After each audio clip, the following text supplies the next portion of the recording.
Bismillahirrahmanirrahim. Assalamualaikum warahmatullahi wabarakatuh.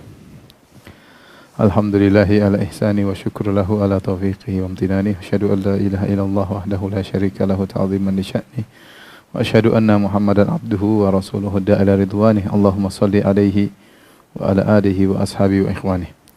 Para mirsa yang dirahmati oleh Allah Subhanahu wa taala, pada kesempatan kali ini kita melanjutkan kembali tentang kisah Nabi yang mulia, Nabi Yusuf alaihissalam, Al-Karim Ibnul Karim Ibnul Karim Ibnul Karim, yaitu Yusuf bin Yaqub bin Ishaq bin Ibrahim alaihimussalam. Silsilah yang sangat mulia yang tidak ada orang memiliki silsilah seperti silsilah Nabi Yusuf alaihissalam. Pada pertemuan yang lalu telah kita sebutkan bagaimana Nabi Yusuf akhirnya dipenjara, ya, karena mungkin mereka khawatir timbul fitnah yang lebih besar, terutama Yusuf tidak mau menuruti kemauan sang istri menteri dan juga teman-temannya, ibu-ibu yang ada di Mesir. Akhirnya masuklah Nabi Yusuf ke dalam penjara. Kemudian Allah berfirman, wa dakhala ma'ahu sijna fatayan. Ternyata masuk juga dalam penjara dua pemuda. Masuk bersama Yusuf dalam penjara. Qala ahaduhuma, maka salah satu dari keduanya berkata, "Inni arani a'siru khamra." Aku melihat dalam mimpiku aku memerah anggur untuk jadikan khamar. Wa qala al-akharu inni arani ahmilu fawqa ra'si khubzan ta'kulu at-tayru min. Yang satunya berkata, aku melihat dalam mimpiku aku mengangkat di atas kepalaku roti ta'kulu at-tayru min, kemudian burung-burung makan dari roti tersebut. Nabbi'na bi ta'wilih, wahai Yusuf, kabarkanlah kepada kami berdua tentang tafsir mimpi kami berdua. Inna naraka minal muhsinin. Sungguhnya kami memandang engkau termasuk orang-orang yang baik. Inilah sebabnya kenapa dua orang ini datang kepada Yusuf alaihissalam. Mereka berkata, Inna naraka minal muhsinin. Kami melihat engkau termasuk orang-orang yang baik. Ternyata Yusuf alaihissalam ketika dalam penjara memberikan akhlak yang mulia, perangai yang indah, yang semua orang di penjara senang dengan Nabi Yusuf alaihissalam. Mereka percaya dengan solehnya Nabi Yusuf alaihissalam. Bahkan kalau kita baca buku tafsir, bahkan sebagian orang sudah dikeluarkan dari penjara, ingin tetap di penjara. Kenapa? Agar bisa bersama Yusuf. Ada sebagian orang sudah waktunya keluar dari penjara, maka dia minta kepada sipir atau petugas penjara agar tetap di penjara. Kenapa? Agar bisa tetap bermuamalah dengan Yusuf alaihissalam, menunjukkan akhlaknya yang sangat mulia. Dan demikianlah seorang dai atau orang yang berjalan di medan dakwah seharusnya menunjukkan akhlak yang mulia sehingga orang tertarik kepada dia, ya. Karena namanya dai, dia akan menjadi sorotan orang-orang di sekitarnya.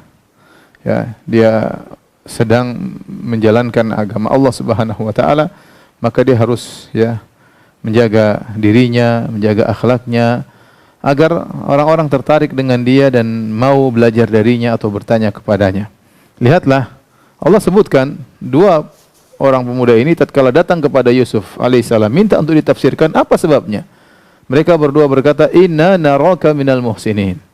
Kami memandang engkau termasuk orang-orang yang ihsan. Ihsan itu orang berbuat baik kepada sesama, sosial. Orang yang sosial, ihsan tafsirannya dua. Pertama, dia beribadah kepada Allah seakan-akan dia melihat Allah atau dia yakin Allah melihatnya. Yang kedua, ihsan maksudnya dia sosial. Bagaimana dia bisa berinteraksi dengan sesamanya, menolong yang lainnya. Dan Allah Subhanahu wa taala memberikan mukjizat kepada Nabi Yusuf, di antaranya mukjizat tafsir mimpi, takwil mimpi. Dan sering saya sampaikan hal ini bahwasanya mukjizat yang Allah berikan kepada para anbiya, ya, ada yang sebagian Allah sebutkan, ada yang sebagian tidak Allah sebutkan. Tetapi Allah berikan mukjizat tersebut pada perkara-perkara yang sedang booming, yang sedang ngetren di zaman Nabi tersebut. Ya, tetapi ini mengungguli yang lainnya. Contoh seperti Nabi Musa alaihissalam, di zaman beliau alaihissalam sedang ngetren namanya sihir, ilmu sihir tersebar, orang bangga kalau bisa jago sihir, para tukang sihir saling bangga-banggaan, saling bangga-banggaan keahlian bersihir. Maka Allah memberikan mukjizat kepada Nabi Musa yang bukan sihir, tapi orang menyangka itu sihir, tapi ternyata bukan, yaitu mukjizat yang seperti sihir tapi bukan, mengungguli sihir seluruhnya. Yaitu Nabi Musa alaihissalam dengan izin Allah bisa merubah tongkatnya dari kayu menjadi ular beneran. Ular beneran yang memakan ular-ular yang hanya halusinasi. Akhirnya mukjizat Nabi Musa mengungguli yang lainnya. Sama seperti zaman Nabi Isa alaihissalam lagi booming pengobatan. Orang-orang bangga dengan ilmu pengobatan, ilmu kedokteran, ilmu medis. Maka Allah memberikan mukjizat kepada Nabi Isa alaihissalam berupa pengobatan yang luar biasa, yang tanpa ada bahan-bahan obat-obatan, hanya disentuh orang sembuh. Maka Nabi Isa alaihissalam menyembuhkan orang yang kusta, membuat orang yang tadinya buta bisa melihat, ya, dengan izin Allah. Bahkan orang yang wa uhyil mauta biiznillah, bahkan orang yang mati dihidupkan lagi oleh Nabi Isa alaihissalam. Ini tingkat tinggi dalam masalah kedokteran, ya. Demikian juga tatkala Allah mengutus Nabi Muhammad sallallahu alaihi wasallam, Allah memberikan mukjizat yang berkaitan dengan perkara yang sedang booming di zaman Nabi sallallahu alaihi wasallam. Itu orang-orang berbangga-banggaan dengan bahasa Arab, dengan balaghah, dengan hal-hal yang berkaitan dengan keindahan bahasa. Ternyata Allah turunkan kepada Nabi Muhammad SAW Al-Quran yang balaghahnya, keindahannya, fasahahnya melewati seluruh yang mereka bangga-banggakan, syair-syair yang mereka bangga-banggakan. Demikian juga Nabi Yusuf alaihissalam. Di zaman Nabi Yusuf alaihissalam, tatkala itu lagi booming takwil mimpi. Sedikit-sedikit orang minta takwil mimpi, sedikit orang minta takwil mimpi. Banyak orang yang ahli takwil mimpi. Nah, Nabi Yusuf alaihissalam diberikan takwil mimpi yang luar biasa. Ya, kalau orang mungkin nakwil meleset-meleset dikit, Nabi Yusuf takwil persis, ya, tafsirannya jitu, mengungguli para penafsir-penafsir mimpi yang lainnya. Dan ini yang Allah berikan kepada Nabi Yusuf alaihissalam di zaman tersebut, karena memang di zaman tersebut lagi booming tafsir mimpi.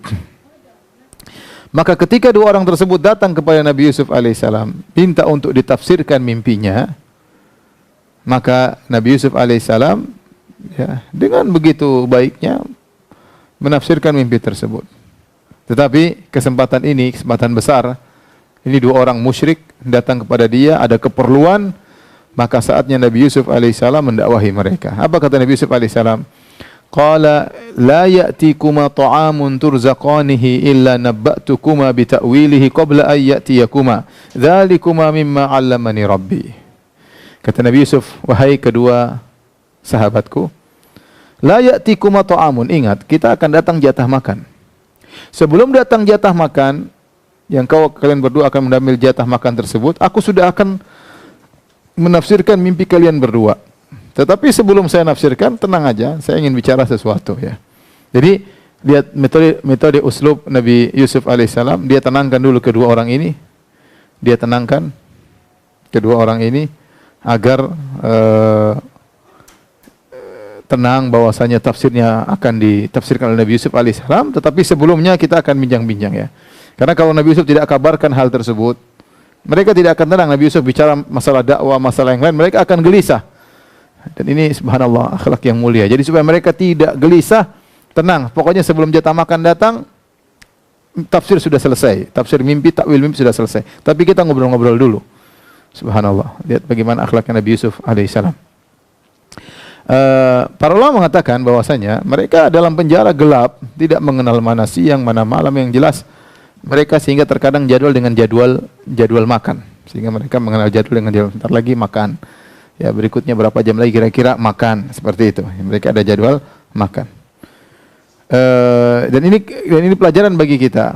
Kalau kita lagi di posisi atas, orang datang lagi butuh sama kita, apapun posisi kita, sebagai direktur, sebagai owner, sebagai penasehat, atau sebagai atasan, ya, atau sebagai majikan, sebagai dokter. Kalau ada orang lagi butuh sama kita, ya, ini kesempatan bagi kita untuk memberi masukan, ya.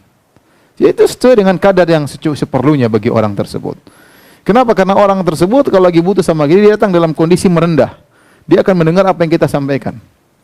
Oleh karena sebagian kawan berdakwah sebagai dokter, dia dakwah. Orang tidak pakai jilbab bisa dipakai jilbab. Kenapa? Dokter, dia sampaikan. Kenapa? Orang yang lagi berobat sama dia lagi benar-benar mendengarkan. Kemudian lagi-lagi benar-benar butuh kepada dokter tersebut. Maka dokter tersebut dakwahi begini, sebaiknya anti pakai jilbab, atau bu, anaknya tolong pakai jilbab, berdoa kepada Allah, insya Allah penyakitnya disembuhkan oleh Allah, tapi harusnya begini. Itu orang bisa pakai jilbab, yang mungkin kalau ustadz yang ngomong belum tentu mau didengar. Kenapa? Karena posisi dia lagi membutuhkan. Posisi pasien tersebut lagi butuh kepada dokter. Maka saya ingatkan kepada kawan-kawan yang kebetulan memiliki posisi di atas, gunakan kesempatan tersebut ya. Kesempatan kita cari pahala. Hidup cuma sebentar, kita kumpulkan harta, kemudian kita akan pergi meninggalkan harta itu seluruhnya. Kalau bukan kita meninggalkan harta, harta yang meninggalkan kita. Pokoknya dunia ini akan kita tinggalkan atau akan meninggalkan kita. Oleh karenanya kalau kita di posisi atas, jangan lupa kita punya anak buah, jadi kesempatan kita. Kalau memungkinkan tentunya, kita sebagai owner, sebagai atasan, bikin pengajian atau kita nasihati, bikin peraturan yang memungkinkan untuk mereka kerjakan. Inilah posisi Nabi Yusuf alaihissalam. Orang datang lagi butuh sama dia, tidak langsung dia penuhi hajatnya. Tapi Nabi Yusuf alaihissalam bilang, tenang, hajat kalian akan saya penuhi, menafsirkan mimpi, tapi dengar dulu. Saatnya Nabi Yusuf kemudian mulai berdakwah. Apa Nabi Yusuf berkata? Zalikuma mimma 'allamani Rabbi. Sungguhnya tafsir mimpi ini yang aku bisa menafsirkan, mimma 'allamani Rabbi. Sungguhnya aku ini diberi ilmu oleh Allah Subhanahu wa taala. Jauh dari ujub, tidak mengatakan saya hebat. Ini ilmu Allah berikan kepada aku. Subhanallah. Bagaimana menyandarkan nikmat yang dia miliki kepada Rabbul Alamin yang sering dilupakan oleh orang. Orang kalau sudah dapat ilmu biasanya ujub, bangga, sombong, angkuh, mau pamerkan kehebatannya. Tetapi Yusuf alaihissalam langsung, dzalika mimma 'allamani Rabbi. Ini termasuk ilmu yang Allah berikan kepada aku, ilmu tafsir. Kata para ulama, ilmu yang Allah ajarkan kepada Yusuf banyak. Di antaranya ilmu pengaturan negara, ilmu menjadi bendaharawan negara yang nanti akan nampak ilmu Nabi Yusuf. Ya. Di antara ilmu-ilmu yang Allah berikan kepada dia, dan kita semua ilmu dari Allah Subhanahu wa taala, adalah ilmu menafsirkan mimpi. Tapi langsung Nabi Yusuf mengingatkan kedua orang tersebut kepada Allah Subhanahu wa taala, "Dzalikuma mimma 'allamani Rabbi." Ini ilmu aku dapatkan dari Allah Subhanahu wa taala. Kemudian Nabi Yusuf langsung masuk dalam dakwah. Perhatikan sini. Inni taraktu millata qaumin la yu'minuna billah. Sungguhnya aku meninggalkan agama suatu kaum yang mereka tidak beriman kepada Allah. Wa hum bil akhirati hum kafirun, dan mereka kafir kepada Allah. Nabi Yusuf sedang berbicara tentang siapa? Tentang Kan'aniyun. Nabi Yusuf alaihissalam dahulu tinggal di Palestina bersama bapaknya Yakub alaihissalam. Dan di Palestina sebelum datang Nabi Yakub alaihissalam tinggal di Palestina sudah ada suku-suku di situ. Di antaranya suku Kan'aniyun, orang-orang Kan'an. Dan mereka berbuat syirik kepada Allah Subhanahu wa taala. Yang menakjubkan saya di sini, Nabi Yusuf alaihissalam dia sedang berhadapan dengan dua orang yang musyrik. Tetapi dia tidak langsung mengatakan kesyirikan berkaitan dengan dua orang ini, tetapi dia berbicara tentang orang yang ketiga. Maka jadi mengatakan, aku sungguhnya di kampungku di Palestina, aku meninggalkan suatu kaum yang mereka berbuat syirik kepada Allah, mereka tidak beriman kepada Allah dan mereka kufur kepada hari akhirat. Ya. Dia tidak langsung mengatakan ente berdua syirik, ente begini, tidak. Tapi dia maksud saya dia uslubnya dia tidak menggunakan kata ganti orang kedua. Dia sedang berbicara dengan kaum yang lain. Yang kaum ketiga ini sama akidahnya sama orang di depan dia. Ini agar Yusuf mengambil hatinya. Karena kalau Nabi Yusuf mengatakan sungguhnya kalian berdua tidak beriman kepada Allah, kalian berdua syirik, mungkin mereka menjauh. Tapi Nabi Yusuf berbicara tentang suatu kaum supaya mereka mengambil pelajaran. Padahal mereka berdua sama kaumnya Nabi Yusuf sama-sama syirik kepada Allah Subhanahu wa taala. Ini perlu dalam uslub metode dalam dakwah. Yang penting kan keberhasilan dengan cara yang terbaik ya. Tidak harus kita langsung serang, hujum, langsung to the point, tidak harus. Tidak ada yang mengatakan harus to the point. Ya, tidak ada yang kecuali kondisi tidak memungkinkan harus to the point. Oke. Tapi selama masih memungkinkan dan buah bisa kita lebih harapkan, ya kita semua akan berdakwah kepada tauhid insyaallah taala, apalagi orang-orang di atas manhaj salaf. Tetapi metode banyak ya. Taib. Kemudian Nabi Yusuf berkata, "Wattaba'tu millata abai Ibrahim wa Ishaq wa Yaqub." Aku mengikuti agama nenek moyangku, Ishaq, Ibrahim, Ishak dan Yakub. Nabi Yusuf menyebutkan silsilah dia. Bapakku, nenek moyangku Ibrahim, kemudian Ishak, kemudian Yakub, kemudian saya anak Yakub. Maka nalana an nusyrika billahi min syai'. Kami tidak pernah berbuat syirik kepada Allah sama sekali. Dzalika min fadlillahi alaina wa 'alan nas. Sungguhnya tidak berbuat syirik itu adalah karunia dari Allah bagi kami dan bagi orang-orang yang tidak berbuat syirik. Walakinna aktsaran nasi la yashkurun, akan tapi kebanyakan orang tidak bersyukur. Ini benar, banyak orang tidak bersyukur, mereka tidak berbuat syirik. Oleh karenanya Al-Qurtubi tatkala mengomentari ayat ini beliau berkata, walakinna aktsaran nasi la yashkurun ala nikmatit tauhid wal iman. Betapa banyak orang tidak bersyukur atas nikmat tauhid dan iman. Banyak orang hanya bersyukur kalau diberi dunia. Nabi Yusuf alaihissalam mengatakan, saya bersyukur di atas tauhid sementara dalam penjara, dan lagi susah. lagi susah dalam penjara, dia bersyukur kepada Allah di atas tauhid. Ya akhi, ya ukhti, kita dalam kondisi apapun, kalau kita di atas tauhid itu nikmat luar biasa. Sementara orang lain mungkin dalam kondisi nikmat yang luar biasa, dalam kejayaan, tapi kalau musyrik percuma.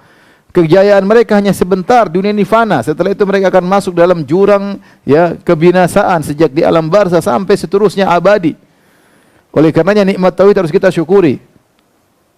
Lihat betapa banyak bermiliar-miliar manusia yang mereka di luar daripada tauhid, yang menyembah manusia, menyembah Nabi Isa, yang menyembah pohon, yang menyembah berhala, yang menyembah dewa, yang menyembah hewan, menyembah batu, yang menyembah orang mati, banyak sekali. Maka selama kita bertauhid, bersyukur kepada Allah Subhanahu wa taala. Ya. Makanya Nabi Yusuf berkata, walakinna aktsaran nasi la yashkurun. Banyak orang tidak bersyukur atas nikmat tauhid, atas nikmat iman. Orang bersyukur kalau dapat harta, baru banyak bersyukur. Padahal di antara pemberian Allah, anugerah yang sangat besar, seorang berada di atas iman. Kemudian mulailah Nabi Yusuf dari kata ganti orang ketiga, sekarang masuk kata ganti orang kedua. Langsung kepada kedua orang tersebut. Tapi Yusuf mengatakan, ya sahibai sijni. Ya sahibai sijni. Wahai penghuni penjara. Ya. Di sini kata para ulama, Nabi Yusuf mengungkapkan panggilan yang sama antara mereka berdua dengan Nabi Yusuf. Kita sama-sama dalam penderitaan yang sama. Sama-sama dalam penjara. Dan ini lebih mengena. Ya, dia tidak mengatakan wahai fulan, tapi dia mengatakan ya sahibai sijni, wahai penghuni, dua orang penghuni penjara. Kita sama-sama penghuni penjara. Maka kemudian Nabi Yusuf ajak dia berfikir, a'arbabun mutafarriquna khairun amillahul wahidul qahar. Apakah Tuhan-Tuhan yang bermacam-macam lebih baik ataukah Allah yang Maha Esa?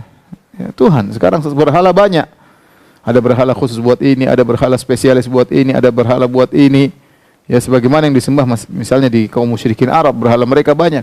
Kalau mereka butuh ini, mereka ke berhala ini. Kalau mereka butuh kemenangan dalam peperangan, pergi ke berhala ini. Kalau mereka butuh bikin rezeki, mereka ke berhala ini. Berhala punya spesialis masing-masing. Nah, apa kata Nabi Yusuf alaihissalam? Apakah berhala-berhala banyak yang kalian sembah itu lebih baik ataukah Allah yang Maha Esa? Yang Maha Esa, Maha Perkasa? Jawabannya tentu yang Maha Esa. Tentunya Tuhan itu harusnya multiple function, bukan cuma fungsinya satu ini, spesialis ini. Itu bukan Tuhan. Ya, yang lain tidak bisa, dia spesialis ini, tapi bukan Tuhan. Adapun Allah Subhanahu wa taala spesialis segala sesuatu. Yang mana yang lebih baik? Yang pakar segala sesuatu cuma pakar dalam sebagian bidang. Ya. Kemudian Nabi Yusuf alaihissalam berkata, membantah kesyirikan yang mereka lakukan. Ma ta'buduna min dunihi, dan ini fokus kepada tauhid. Karena orang ini sebentar lagi tidak bertemu dengan Nabi Yusuf. Sebentar lagi satu dibunuh, kemudian satu bebas. Kesempatan yang singkat ini, Nabi Yusuf dengan muqaddimah langsung masuk kepada inti, yaitu berdakwah tauhid. Karena mereka lagi butuh tauhid. Kapan lagi ketemu dengan Nabi Yusuf alaihissalam? Ya, kapan lagi bertemu Nabi Yusuf alaihissalam? Nabi Yusuf berkata, "Ma ta'buduna min dunihi illa asma'an sammaitumuha antum wa aba'ukum." Apa yang kalian sembah dari selain Allah, yang kalian namakan sebagai Tuhan, itu hanya apa? Hanya nama-nama yang kalian namakan. Antum wa aba'ukum, kalian dan orang nenek moyang kalian yang menamakan sebagai Tuhan. Hakikatnya apa? Hakikat yang kalian sembah adalah batu-batu, kalian ambil dari lembah-lembah, atau kalian ambil dari padang pasir, kalian bawa batu tersebut, kalian pahat, kalian namakan Tuhan. Itu hakikat Tuhan kalian. Hanya sekedar penamaan, hakikatnya enggak ada. Dinamakan Tuhan, dinamakan dewa, dinamakan ini, enggak ada, itu bukan Tuhan. Illa asma'an sammaitumuha, itu hanya nama-nama yang kalian namakan. Antum wa aba'ukum, kalian namakan, dan nenek moyang kalian juga namakan. Ma anzalallahu biha min sultan, Allah tidak pernah menurunkan dalil akan hal tersebut. Inil hukmu illa lillah, sungguhnya hukum itu hanyalah milik Allah Subhanahu wa taala. Amara alla ta'budu illa iyyah, Allah memerintahkan untuk tidak menyembah kecuali hanya kepada Allah. Zalikad dinul qayyim, inilah agama yang lurus. Walakinna aktsaran nasi la ya'lamun, akan tapi kebanyakan manusia tidak mengetahui. Dan benar, kalau kita lihat sekarang, orang musyrik lebih banyak daripada ahli tauhid. Sampai sekarang orang musyrik lebih banyak daripada ahli tauhid. Di zaman Nabi Yusuf pun demikian, orang musyrik lebih banyak daripada ahli tauhid. Di zaman Nabi Ibrahim pun demikian, orang musyrik lebih banyak daripada ahli tauhid. Ya, kebanyakan orang tidak mengetahui akan hal ini. Inilah dakwah tauhid yang disampaikan oleh Nabi Yusuf alaihissalam kepada mereka berdua. Ya, sebelum Nabi Yusuf memberikan hajat kepada mereka berdua, ya. Setelah Nabi Yusuf menyampaikan dakwah kepada mereka berdua, baru Nabi Yusuf kemudian menyampaikan inti tafsir mereka. Apa kata Nabi Yusuf alaihissalam? Ya sahibai sijini, amma ahadukuma fayaski rabbahu khamra. Wahai penghuni penjara, ya, dua penghuni penjara tadi bermimpi. Yang satu bermimpi sedang memeras anggur untuk dijadikan khamar, yang satu bermimpi bawa roti, kemudian rotinya dimakan oleh burung. Maka Nabi Yusuf menafsirkan, yang bermimpi memeras anggur, fayaski rabbahu khamra, dia akan menjadi pelayan raja dan dia akan menuangkan anggur kepada rajanya tersebut. Wa amal akhar, adapun satunya yang mimpi bahwasanya dia bawa roti, kemudian rotinya dimakan oleh burung, fayuslab, maka dia akan disalib. Fatakulut tayru min ra'si, kemudian dia disalib sehingga akhirnya dia mati dan akhirnya burung-burung datang mematok-matok kepalanya untuk mengambil daging-daging ada di kepalanya. Qudiyal amru alladhi fihi tastaftiyan, telah terjadi, terputuskan perkara yang kalian tanyakan kepadaku. Ya. Dan ini tafsir, ini ilmu tersendiri, ilmu khusus, ya, yang dipahami oleh Yusuf, diajarkan Allah langsung kepada Nabi Yusuf alaihissalam. Yusuf tidak pernah belajar sama orang, ya, tetapi Allah langsung berikan ilham kepada Nabi Yusuf dalam rangka ilmu tafsir. Setelah Nabi Yusuf menafsirkan, satu bakalan mati, satu bakalan menjadi pelayan raja, apa kata Allah? Wa qala lilladzi dhanna annahu najim minhum adhkurni 'inda rabbik. Maka Yusuf alaihissalam berkata kepada orang yang dia sangkakan akan selamat, ya, di antara mereka berdua yang akan jadi pelayan raja, udhkurni 'inda rabbik, tolong sebut-sebut aku di sisi raja. Itu sebut-sebutkan kebaikanku. Nabi Yusuf alaihissalam dalam hal ini sedang bertawassul, yaitu minta tolong, dan ini boleh kita minta tolong kepada seorang, ya, sebut-sebut aku di depan raja, ya, karena Nabi Yusuf dipenjara dengan kezaliman, ya, siapa tahu dia dibebaskan oleh raja dengan menyebutkan kebaikan-kebaikan Yusuf. Fa ansahu syaitanu dzikra rabbih, tetapi syaitan membuat dia lupa untuk menyebut-nyebut Yusuf di depan raja. Falabitha fis sijni bid'a sinin, akhirnya Yusuf bertambah lama di penjara beberapa tahun. Di sini ada dua pendapat di kalangan para ahli tafsir tentang fa'ansahu syaitanu dzikra rabbih. Syaitan membuat dia lupa untuk menyebut Rabbnya. Pendapat pertama mengatakan bahwasanya Yusuf alaihissalam, sama seperti yang dijelaskan tadi, Yusuf mengatakan kepada orang tersebut, wahai fulan, nanti kalau kau jadi pelayan raja jangan lupa sebut-sebut saya di hadapan raja, ya. Tapi akhirnya syaitan buat dia lupa nyebut Yusuf di hadapan raja. Pendapat kedua, maksudnya Yusuf lupa mengatakan tolong sebut saya di sisi raja, insya Allah, lupa bilang insya Allah, sehingga hatinya terfokus kepada sebab tersebut. Dia lupa bahwasanya segala sesuatu atas izin Allah Subhanahu wa taala. Ya. Namun pendapat yang lebih benar adalah pendapat pertama, bahwasanya bukan Yusuf yang lupa, tetapi orang tersebut yang lupa. Dan Yusuf alaihissalam melakukan suatu hal yang boleh kita minta tolong sama orang, jangan lupa tolong ceritain tentang saya di sisi raja. Kenapa? Karena saya di penjara dengan kezaliman. Siapa tahu raja bisa membebaskan saya. Karena Yusuf di penjara sebab oleh menteri dan istri menteri yang zalim kepada Yusuf. Maka siapa tahu kalau perkaranya sampai kepada raja, raja bisa membebaskan dia. Tapi rupanya orang tersebut dilupakan oleh syaitan. Fa ansahu syaitanu dzikra rabbih. Syaitan membuat temannya tersebut lupa untuk nyebut-nyebut Yusuf. Akhirnya apa? Yusuf falabitha fis sijni bid'asin. Akhirnya Yusuf alaihissalam bertambah lagi di penjara beberapa tahun. Ada yang mengatakan 7 tahun akhirnya. Tambah lagi. Ini orang ini lupa 7 tahun. Orang ini lupa sebut Yusuf 7 tahun. Dan ini jelas kata Allah, fa ansahu syaitan falabitha. Akhirnya Yusuf tinggal beberapa tahun lagi lama. Seandainya dia sebut tentang Yusuf di depan sang raja, Yusuf akan bebas. Tapi karena dia lupa, akhirnya Yusuf alaihissalam lebih lama di penjara selama 7 tahun. Taib. Nabi Yusuf bersabar dalam penjara. Apa yang terjadi? Ternyata setelah 7 tahun atau beberapa tahun, raja yang mimpi. Allah mentakdir ini mimpi. Kata Allah Subhanahu wa taala, wa qala al-maliku inni ara sab'a baqaratin simanin ya'kuluhunna sab'un ijaf wa sab'a sumbulatin khudrin wa ukhra yabisat ya ayyuhal mala'u aftuni fi ru'yaya in kuntum lirru'ya ta'burun. Raja berkata kepada punggawanya, kepada pembesar-pembesarnya, raja mimpi aneh, aku melihat 7 ekor sapi gemuk dimakan oleh 7 ekor sapi kurus. Sapi kurus datang makan 7 ekor sapi gemuk. Harusnya kebalik, sapi kurus kalah dengan sapi gemuk. Ini sapi gemuk dimakan sampai dengan sapi kurus. Terus bilangannya 7. Wa sab'a sumbulatin khudrin wa ukhra yabisat. Aku melihat juga 7 bulir, ya. 7 tangkai gandum yang hijau dan 7 tangkai lainnya yang kering. Ya ayyuhal mala'u, wahai pembesar-besarku, wahai menteri-menteriku. Ya, kan? Saya ingatkan tadi, mereka di zaman tersebut masyhur lagi booming tentang tafsir mimpi. Aftuni fi ru'yaya in kuntum lirru'ya ta'burun. Berilah fatwa kepadaku tentang mimpiku kalau memang kalian ahli menafsirkan mimpi. Rupanya ketika raja mimpi, dan ini menggelisahkan raja, maka raja paparkan mimpinya tersebut kepada menteri-menterinya. Ternyata mereka tidak bisa jawab.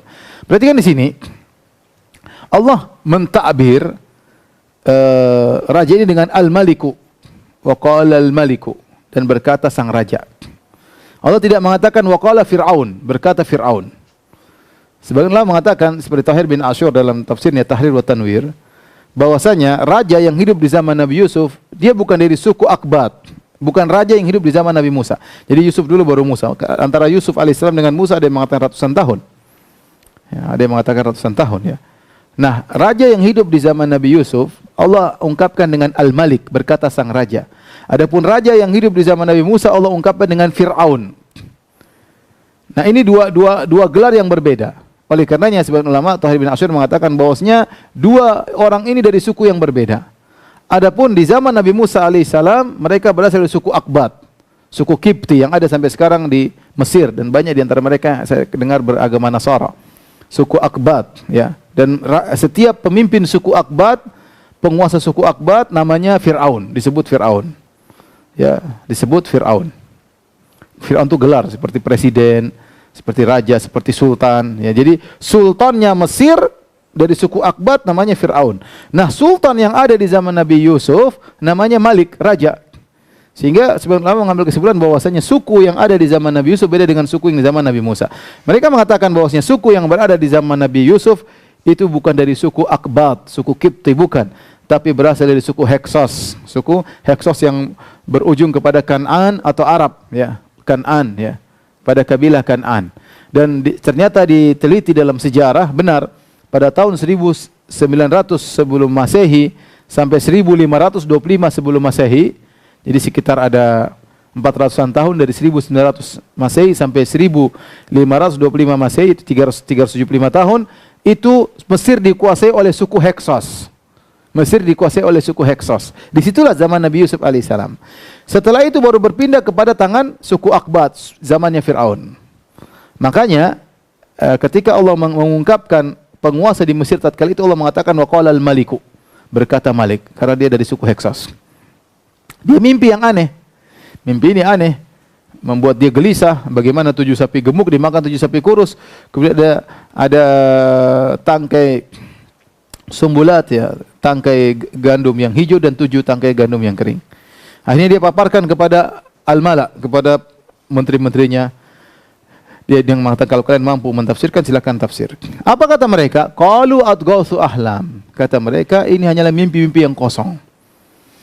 Jadi apa itu adghauts? Adghauts berasal dari doghos. Doghos itu apa? Doghos itu misalnya doksun adalah misalnya seorang mengambil kayu bakar, dia bawa rumput-rumput, kemudian ranting-ranting bercampur baur. Dia tidak beda-bedakan antara ranting yang satu dengan ranting yang lain, antara ranting dengan rumput, bercampur baur. Sehingga seakan-akan mereka berkata, para menteri tersebut, wahai raja, bagaimana kami menafsirkan mimpimu campur baur? Ya, bulat seperti benang kusut, kami tidak bisa menarik maksudnya. Tidak jelas. Maka disebut adghos. Adghos itu tadi yang saya sebutkan tadi. Tidak jelas, bercampur baur dan mimpi yang kosong. Kalau mimpi bisa ditafsirkan, kita akan tafsirkan. Tapi mimpi, jenis mimpimu tidak bisa ditafsirkan. Dan kata para ulama, ini menunjukkan kesombongan mereka, ujub mereka. Harusnya mereka mengatakan kami tidak tahu, selesai. Kalau kita orang Islam enggak tahu, bilang aja Allahu a'lam, jangan sok tahu. Ya. Tapi ini mereka sudah tidak tahu, mereka menghukum bahwasanya mimpi raja tidak bisa ditafsirkan. Ya, makanya disebut jahlun murakkab, yaitu goblok kuadrat seperti ini. Sudah tidak tahu, kemudian tidak tahu kalau mereka tidak tahu, namanya goblok kuadratnya. Jadi seharusnya mereka bilang, wallah, kami tidak tahu, selesai. Kalau orang Islam, wallah alam. Tapi mereka sudah tidak tahu, mereka memvonis bahwasanya mimpi tersebut adalah jenis mimpi yang tidak bisa ditafsirkan. Wa ma nahnu bi ta'wilil ahlami bi'alimin. Kami tidak mampu menafsirkan mimpi yang seperti itu. Subhanallah. Setelah heboh tidak ada yang mampu, mereka banyak orang ahli-ahli tafsir mimpi. Ternyata tidak bisa tafsir mimpi. Tiba-tiba orang yang selamat dari 2 orang di penjara tersebut yang menjadi pelayan raja ingat. Sudah 7 tahun lewat baru dia ingat. Apa kata Allah? Wa qala alladzi naja minhuma waddakara ba'da ummatin ana unabbiukum bi ta'wilihi fa'arsilun. Subhanallah. Berkata orang yang selamat dari 2 orang di penjara tersebut, ya. Sudah diselamatkan, yang selamat keluar dari penjara. Kemudian waddakara ba'da ummah. Ummah itu dalam bahasa Arab artinya waktu yang lama. Waktu yang lama. Jadi setelah bertahun-tahun, dah 7 tahun, ada khilaf ikan berapa tahun dia lupa. Ya. Setelah sekian lama baru dia ingat. Ya, ternyata Yusuf. Ini mimpi, ada temanku di penjara yang ahli mimpi. Dia ingatnya sudah bertahun-tahun. Ingatnya sudah bertahun-tahun. Maka dengan pede dia mengatakan, ana unabbiukum bi ta'wili. Aku bisa kabarkan tentang takwil dari mimpi ini kepada kalian semua. Fa arsilun, maka utuslah aku kepada Yusuf. Subhanallah, dia baru ingat Yusuf. Kata para ulama, seperti pepatah Arab mengatakan rubba daratin nafi'ah, betapa banyak perkara yang mudarat ternyata bermanfaat. Bagaimana perkara mudarat kok bermanfaat? Gara-gara orang tersebut lupa, Yusuf di penjara lebih lama. Ternyata di balik mudarat ini, Yusuf di penjara lebih lama, Yusuf akan menjadi seorang pejabat yang luar biasa. Kita coba mundur kembali. Seandainya waktu Yusuf berkata kepada orang tersebut, wahai fulan, kalau kau jadi pelayan raja, sebut-sebut namaku di sisi raja. Kemudian si fulan ini cerita sama raja, kemudian ternyata raja tertarik, ya sudah Yusuf dibebaskan, selesai. Pulang ke Palestina enggak jadi apa-apa. Pulang ke Palestina ribut lagi dengan kakak-kakaknya. Ya, kalau dia pulang ke Palestina ribut sama kakak-kakaknya. Tetapi ternyata gara-gara orang tersebut lupa, setan buat dia lupa, tapi di balik kemudaratan tersebut ada manfaat. Akhirnya apa? Setelah 7 tahun raja yang mimpi. Kalau tadi 2 orang rakyat jelata yang mimpi, enggak ada pengaruhnya bagi Yusuf. Ini sekarang raja yang mimpi. Kemudian setelah raja mimpi, itu pun belum ingat, orang itu belum ingat. Kalau dia ingat langsung dia mengatakan, raja, saya punya kawan yang ahli mimpi. Tanyalah sama dia pasti bisa tafsirkan. Kalau orang tersebut sadar, ingat Yusuf langsung sebelum raja paparkan kepada menteri-menterinya, maka Yusuf tidak kelihatan mulia. Tetapi dia masih lupa lagi. Kapan dia baru ingat? Setelah raja paparkan kepada menteri-menteri. Setelah menteri-menteri tidak mampu untuk menafsirkan mimpinya, baru dia ingat, subhanallah. Baru nampaklah kemuliaan Yusuf. Artinya pemimpi ini enggak ada yang bisa nafsirkan kecuali Yusuf. Saya ulangi, seandainya dia ingat sebelum raja paparkan kepada menteri-menteri, kemudian Yusuf menafsirkan, selesai. Orang akan mengatakan, Yusuf bisa, kami juga bisa. Tetapi orang ini tidak ingat kecuali setelah raja paparkan mimpinya kepada menteri-menteri, semuanya enggak mampu, baru kemudian Yusuf mampu. Di sinilah nampak keistimewaan Yusuf alaihissalam di hadapan yang lainnya. Akhirnya kata dia, fa arsilun, wahai raja, utuslah aku kepada kawanku di penjara. Maka berangkatlah orang tersebut, pelayan raja tadi, datang kepada penjara ketemu Yusuf, kawan lamanya. Maka dia berkata, Yusufu ayyuhas siddiqu aftina. Wahai Yusuf, orang yang senantiasa jujur, aftina, berilah fatwa kepada kami, ilmu kepada kami tentang mimpi raja. Fi sab'i baqaratin simanin ya'kuluhunna sab'an ijaf. Tentang 7 ekor sapi yang gemuk yang dimakan oleh 7 ekor sapi yang kurus. Wa sab'i sumbulatin khudrin wa ukhra yabisat. Dan ada 7 tangkai gandum yang hijau dan 7 tangkai gandum yang kering. La'alli arji'u ila nasi la'allahum ya'lamun. Semoga aku bisa kembali kepada orang-orang dan aku kabarkan tentang isi mimpi tersebut. Lihatlah Nabi Yusuf alaihissalam, orang yang sangat pemaaf, dan dia tidak sama sekali tidak marah kepada orang tersebut. Dia tidak mengatakan, ente mana saja selama ini, 7 tahun enggak pernah tengok-tengok saya, 7 tahun tidak pernah datangi saya. Kenapa kau tidak sebut-sebut saya di hadapan rajamu? Tidak sama sekali. Yusuf pemaaf, itu semua dilupakan sama dia. Dia tidak mencela orang ini sama sekali. Bahkan langsung dia tidak mempersyaratkan, saya enggak mau tafsirkan, bebaskan saya dulu. Enggak, Yusuf enggak demikian. Ilmu dia sampaikan. Dia tidak mengatakan persyaratkan, kalau kau mau saya tafsirkan, suruh raja datang. Kalau kau mau saya tafsirkan, bebaskan saya dulu. Kalau kamu mau saya tafsirkan harus begini A, B, C, D. Tidak ada Yusuf sama sekali. Langsung dia berkata. Dia langsung tidak mencela orang tersebut. Langsung dia menjawab, qala tazra'una sab'a sinina da'aban. Subhanallah. Kata Yusuf alaihissalam, perhatikan di sini, ini menakjubkan ya. Yusuf alaihissalam tidak hanya menafsirkan mimpi, tapi dia langsung kasih solusi. Kalau kita harusnya tafsirnya apa? Tafsirnya maksudnya 7 sapi gemuk dimakan 7 sapi kurus, 7 tangkai gandum yang hijau, 7 tangkai gandum yang kering. Maksudnya apa? Akan ada 7 tahun musim panas, 7 tahun pertama 7 tahun musim panen, kemudian 7 tahun musim panas. Itu maksudnya, selesai. Ya, tafsir mimpinya demikian. Titik, selesai. Tapi ternyata Nabi Yusuf alaihissalam tidak hanya menafsirkan mimpi, bahkan dia berikan solusi. Apa kata dia? Tazra'una sab'a sinina da'aban fama hasadtum fadharuhu fi sumbulihi illa qalilan mimma ta'kulun. Hendaknya kalian selama 7 tahun bercocok tanamlah sebagaimana biasa. Kemudian fama hasadtum, apa yang kalian panenkan, fadharuhu fi sumbulihi, jangan dilepaskan dari tangkainya, biarin aja. Illa qalilan mimma ta'kulun, kecuali sedikit yang kalian makan. Kenapa Nabi Yusuf menyuruh tetap aja di tangkainya? Agar lebih kuat. Tidak mudah didatangi oleh hama, tidak mudah didatangi oleh ulat. Jadi biarin aja, dipanen tapi biarin dalam tangkainya. Ini nasihat Nabi Yusuf alaihissalam. Ya. Illa qalilan mimma ta'kulun, makan sedikit-sedikit saja, jangan banyak-banyak. Makan, sisakan yang lain di dalam lumbung ya. Jangan dihabisin, makan dikit aja. Kemudian kata Nabi Yusuf alaihissalam, ya, "Tsumma ya'ti min ba'di dzalika sab'un shidadun ya'kulna ma qaddamtum lahunna illa qalilan mimma tuhsinun." Setelah 7 tahun kalian panen, akan datang 7 tahun musim kemarau. Yang gara-gara musim kemarau tersebut, apa yang kalian simpan di lumbung-lumbung kalian akan habis kalian makan. Ya, semua akan dimakan kecuali sedikit yang kalian jaga. Tsumma ya'ti min ba'di dzalika 'amun fihi yughathun nas. Kemudian setelah 7 tahun berikutnya akan datang satu hari di mana hujan begitu deras. Yughathu fihi yughathun nas wa fihi asrun. Orang-orang akan memerah anggur, ya, berarti hujan tahun tersebut hujan banyak sampai tumbuh-tumbuhan tumbuh, sampai anggur jadi masak, diperah menjadi minuman. Subhanallah, Yusuf bukan cuma hanya tafsir, bahkan dia kasih solusi. Akhirnya orang ini datang kepada raja menyampaikan tentang tafsir Yusuf alaihissalam, dan Yusuf tidak memberi syarat sama sekali. Setelah raja mendengar tafsir mimpi dari Yusuf alaihissalam, tentu dia akan tanya, siapa Yusuf? Akan cerita, Yusuf tuh begini, pernah masalah sama istrinya menteri, kemudian ribut sama ibu-ibu. Ya, cerita. Akhirnya raja bilang apa? Wa qala tuni bih, datangkan Yusuf kepadaku. Falamma ja'ahu rasul, tatkala datang utusan raja kepada Yusuf, ya, maka Yusuf berkata, irji ila rabbik fas'alhu ma balu niswatil lati qatta'na aydiyahunna inna rabbi bikaidihinna alim. Tanyakan kepada raja, tanyakan tentang wanita-wanita, ya, yang telah memotong-motong tangan mereka. Pasti heboh kejadian tersebut di Mesir. Pernah heboh wanita potong-potong tangannya. Artinya itu kasus sedang bersama saya waktu itu.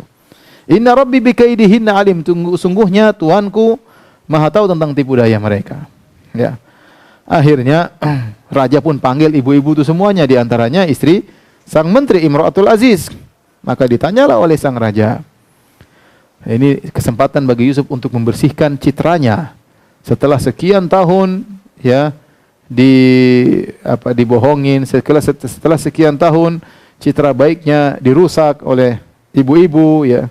Maka maka raja berkata kepada ibu tersebut, "Ma khatbukunna idrawattunna Yusufa an nafsih." Apa keadaan kondisi kalian tatkala kalian menggoda Yusuf? Bagaimana ceritanya waktu kalian menggoda Yusuf? Apa kata ibu tersebut? "Qulna hasya lillahi ma alimna alaihi min su." Kata mereka, Maha sempurna Allah. Ini isyarat, kata para ulama, bahwasanya mereka mengenal Allah. Mereka mengenal Allah tapi mereka musyrik.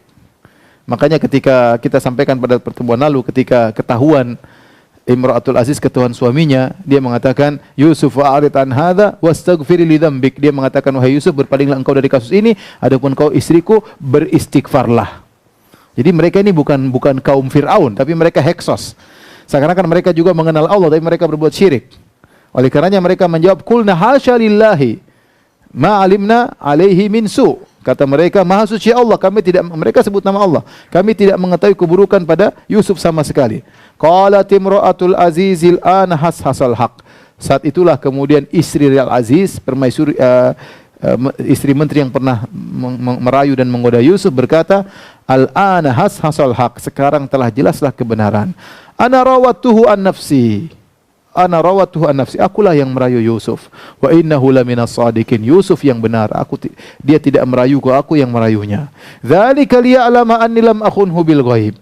Aku mengabarkan hal ini agar dia tahu bahwasanya aku tidak berkhianat. Suamiku tahu aku hanya sekedar merayu, tidak terjadi hubungan biologis.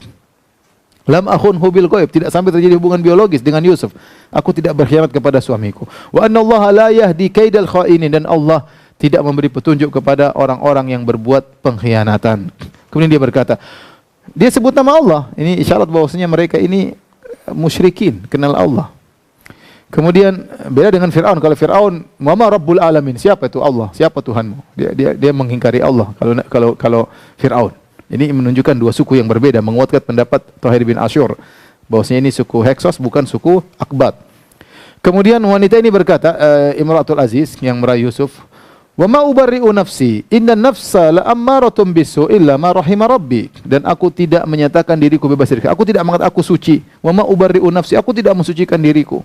Inna nafsa la ammaratun bisu, aku mengakui bahwasanya jiwaku menyeru kepada perbuatan buruk. Illa ma rahima rabbi, kecuali nafsu yang diberi rahmat oleh Tuhanku. Ya. Inna rabbi ghafurur rahim, sungguhnya Rabbku Maha Pengampun lagi Maha Penyayang. Subhanallah. Dia minta ampun kepada Allah Subhanahu wa ta'ala. Akhirnya jelaslah ternyata kasus yang selama ini menjadi misteri, Yusuf sampai di penjara bertahun-tahun, ternyata Yusuf yang benar, perempuan ini salah dan dia mengaku kepada sang raja. Akhirnya raja berkata, wa qalal maliku tuni bih, kata raja, datangkan Yusuf sekarang. Astakhlishu li nafsi, aku akan menjadikan dia orang dekat denganku, orang khusus, orang spesial. Falamma kallamahu, tatkala raja berbicara dengan Yusuf, qala innakal yawma ladaina makinun amin. Mulai hari ini wahai Yusuf, kau akan memiliki kedudukan yang tinggi di lingkungan kami dan kau akan menjadi orang yang terpercaya. Apa kata Yusuf tatkala ditawarin jabatan? Ingat, Yusuf tidak minta jabatan. Tidak minta jabatan, tapi dia dikatakan kau akan menjadi pejabat. Setelah diberikan jabatan baru dia memilih, saya ingin jadi ini, sesuai dengan kemampuan yang dia miliki. Baik, sampai sini aja kajian kita. Para pemirsa yang dirahmati Allah Subhanahu wa taala. Insyaallah masih ada satu lagi kisah Nabi Yusuf, seri terakhir, seri keempat, pada pertemuan berikutnya insyaallah, mudah-mudahan hari Rabu malam ya. Demikian subhanakallah bihamdika asyhadu an la ilaha illa anta astaghfiruka wa atubu ilaik. Assalamualaikum warahmatullahi wabarakatuh.